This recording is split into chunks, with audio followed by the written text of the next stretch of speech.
ઈ બધોય હું તને રસ્તો કરી દઉં, પણ આમ થોડીક વાર આઘી જા દીકરી, છેટી ઊભી રહેજે. બેટા, ગામમાં જેટલી ભગવતી માતાજીના બહેણા છે એ બધીએ માતાજીઓ ભાગશાળી છે.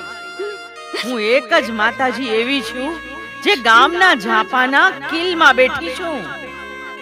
ગામના માણસો જ્યારે એમની માતાજીને જમાડે છે ત્યારે દાંત કાઢીને રાજીપો રાખીને જમાડે છે. અહીંયા ઝાપાના કિલમાં મને જે કોઈ નારિયેળ દેવા આવે છે એને કોઈ દી દાંત કાઢીને હરખથી રાજીપાથી મને નારિયેળ નથી દીધું. નાનું મોટું મરણ થઈ ગયું હોય તો સ્મશાનમાં લાવે, ત્યારે વિસામો આવે ત્યાં લોકો મારા ઉપર નારિયેળના છૂટા ઘા કરે છે. દીકરી, આજે જોજે, તારા બાપની નનામી હારે 4 નારિયેળ બાંધ્યા હશે. હમણાં ઈ નારિયેળના છૂટા ઘા મારી ઉપર માણસો કરશે.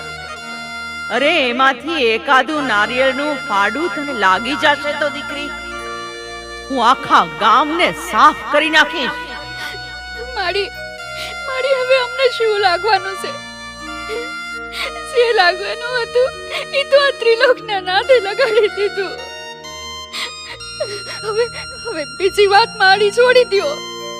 મારા બાપને મારા ઘરે પાછો મોકલ્યો ને. દીકરી, મારી વાત સાંભળ. કાંધિયા જ્યારે નારિયેળનો ઘા કરે ને ત્યારે નારિયેળ ફૂટી જાય. 1, 2, 3 અને ચોથા નારિયેળનો જ્યારે ઘા કરે ત્યારે દીકરી, કોઈ મને નહીં ભાળે, એક તું મને ભાળીશ.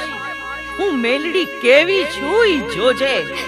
ઈ ચોથા નારિયેળનો ઘા થાય અને પથ્થર ઉપર નારિયેળ ફૂટે એટલે પથ્થરમાંથી હું નાની એવી નનામી બાળકી રૂપે પ્રગટ થઈશ.